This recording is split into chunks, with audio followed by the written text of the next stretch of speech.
Assalamualaikum warahmatullahi wabarakatuh. Selamat sore sobat tani dan teman-teman. Jumpa lagi dengan channel Kopi Jalan Express, channel berbagi sharing seputar tanaman kopi.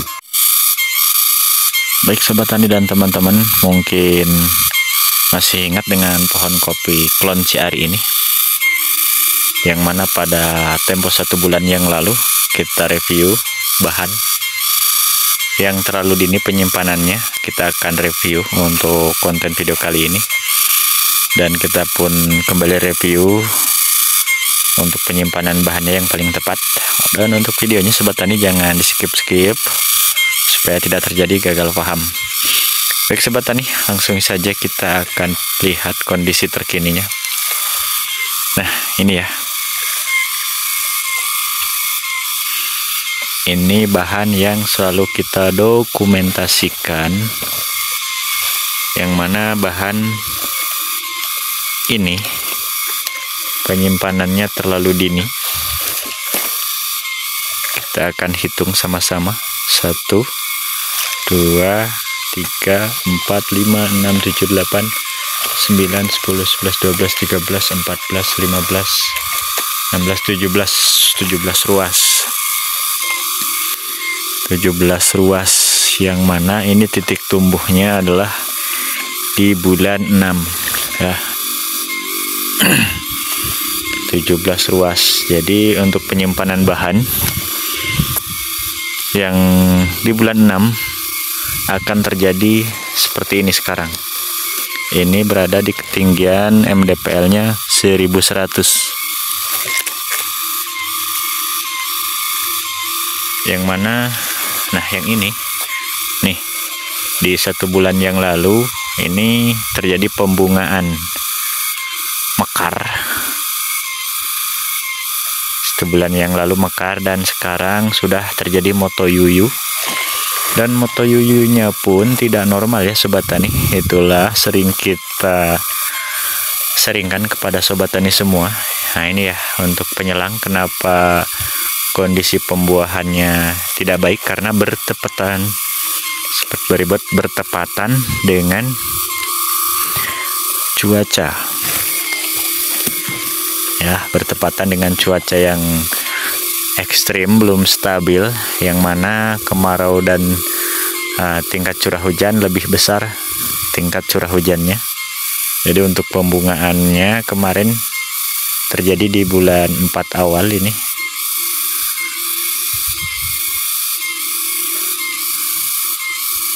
Kondisinya sekarang untuk motoyuyu ada yang jadi dan ada yang bosok. Maka dari itu untuk dompolan, untuk bahan yang terlalu dini ini di tahun 2026 tidak akan terjadi seperti yang di bawah ini. Tuh, tidak akan jadi seperti ini ya sobat tani. Nah untuk yang bahan yang akan lebat seperti ini bahannya ya. Nah ini, yang inilah yang sekarang masih kondisi polos.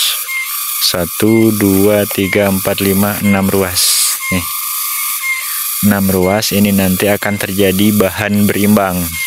Seperti apa mas itu bahan berimbang? Yaitu yang mana B1 nya akan terjadi pembuahan 10 dompol, nanti di lanjutan B2 nya akan baik juga, akan terjadi kurang lebih 10 dompol juga.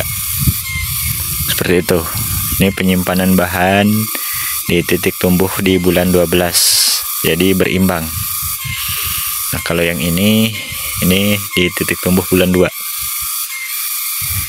Ini titik tumbuh di bulan 12, masih polos kondisinya. Nah jadi seperti itulah sobat tani ya. Monggo yang di Bengkulu mungkin Kepahyang, ada di Rejang, ada Lebong, Curup, Kaur, silahkan jika ada yang selesai panen nanti di bulan 5, jangan dulu melakukan penyimpanan bahan agar tidak terjadi seperti ini. Nah untuk sobat tani yang masih ragu untuk melakukan uji cobanya, silahkan monggo uji cobakan antara 10 sampai 20 batang. yang melakukan penyimpanannya di titik tumbuh bulan 10 jika masih ragu. Ya, inilah penyimpanan bahan yang pada tahun lalu di bulan 10. Jadi yang idealnya adalah dari bulan 10, 11, 12, dan 1. Apalagi di klon Tugusari itu di titik tumbuhnya yang paling terbaiknya di bulan 11. Nah, monggo silahkan. Bukan hanya yang berada di Bengkulu ya, yang di MDPL rendah seperti di Muara II mungkin. Ada juga yang di Kepulauan Jawa atau Bali. Ada di Tanggamus, mungkin ada yang di MDPL rendah. Silahkan monggo. Yang sudah panen duluan nanti untuk penyimpanan bahan, monggo disetting di titik tumbuh bulan 10 supaya akan terjadi pembuahan lebat seperti ini. Nah, kita untuk pembuktian kita lihat faktanya saja ya Sobat Tani. Nah, ini bahan yang ini untuk panen rayanya akan terjadi berguyur. Nah, ini ya, nih ada yang sudah demegan ini, ada yang sudah demegan, ada yang motoyuyu, dan ada yang juga hamil nih. Dan nanti ada juga nanti ini bulan 5 ya awal, nanti di bulan 6 juga ada yang hamil juga di sini di ujungnya ini. Nah, dari situlah untuk penyimpanan bahan yang terlalu dini, ini buktinya ya Sobat Tani, akan terjadi pemetikan berguyur. Nih, yang ini akan terjadi pemetikan di bulan 10 atau 11. Nanti yang motoyuyu di bulan 12 atau bulan 1, dan seterusnya di bulan 2, 3, dan 4 sampai di bulan 5 akan terjadi pemetikan berguyur ya Sobat Tani. Beda halnya dengan kita melakukan penyimpanan bahan yang tepat ini. Ini bisa dilakukan pemetikan 2 kali saja sudah beres. Seperti itu. Jadi mari kita menuju perubahan. Kita lakukan perubahan.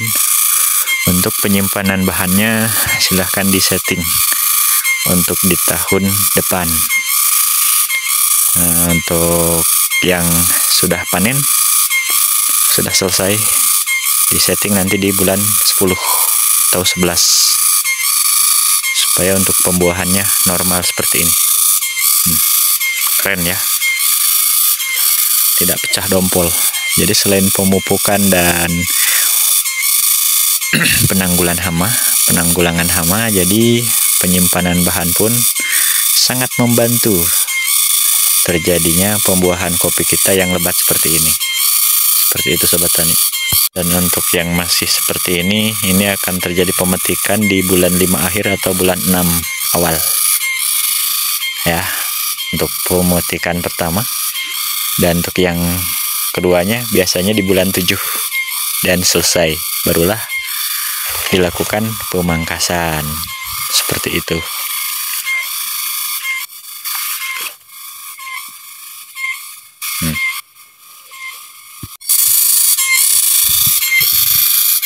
Masih hijau.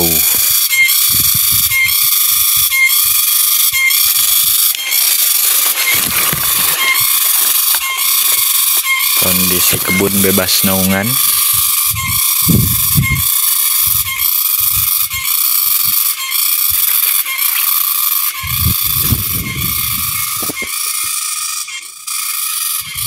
Dan untuk klon CRI ini sama dengan klon yang lainnya seperti daun lebar. Ini titik tumbuhnya yang paling baik di bulan 10. Hanya klon Tugusari saja yang idealnya bahan B0-nya titik tumbuhnya di bulan 11 untuk klon Tugusari. Seperti klon daun lebar ini. Sembari kita lakukan wiwil ya. Untuk di klon daun lebar ini pun titik tumbuhnya untuk terbaik berada di titik tumbuh bulan 10.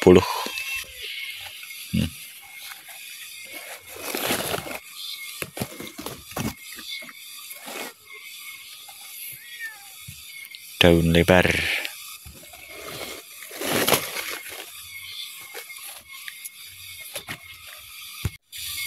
Oke, kita review clone daun lebar ini ya. Yang mana clone daun lebar ini akan terjadi menang di B2, kalah di B1-nya. Ini bahannya lanjut di B2 semua. Akan tetapi ini untuk penanganan hamanya tidak ditangani. Nih, lihat sobatan ya. Ini efek belalang upas nih. Rantingnya kurang sehat. Ini terjadi patah juga.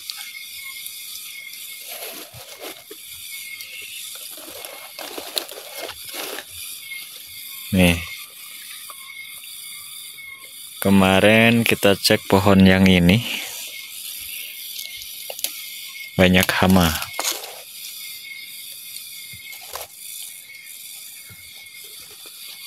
Dan saya sedang berada di kebun Pak Misro, tetangga saya, gubuknya. Kemarin saya main tempat Pak Misro ini banyak sekali hamanya ya. Ini seharusnya kita cara cepatnya untuk hama-hama seperti belalang upas, semut ranting, atau ada juga tuh yang kecil-kecil seperti tonggeret, itu kecil tapi suka ngeluarin busa. Nah, itu merusak juga di ranting. Itu dapat diatasi dengan menggunakan penyemprotan insektisida metaklor 650 SC nya ya. Itu cara cepatnya, supaya hama yang menempel di ranting dahan kita yang akan lanjut ke B2 ini aman. Jadi selain pemupukan, sobat tani silahkan monggo kita bantu juga, kita atasin juga hamanya. Jadi merawat kopi itu jika menginginkan hasil yang maksimal, yaitu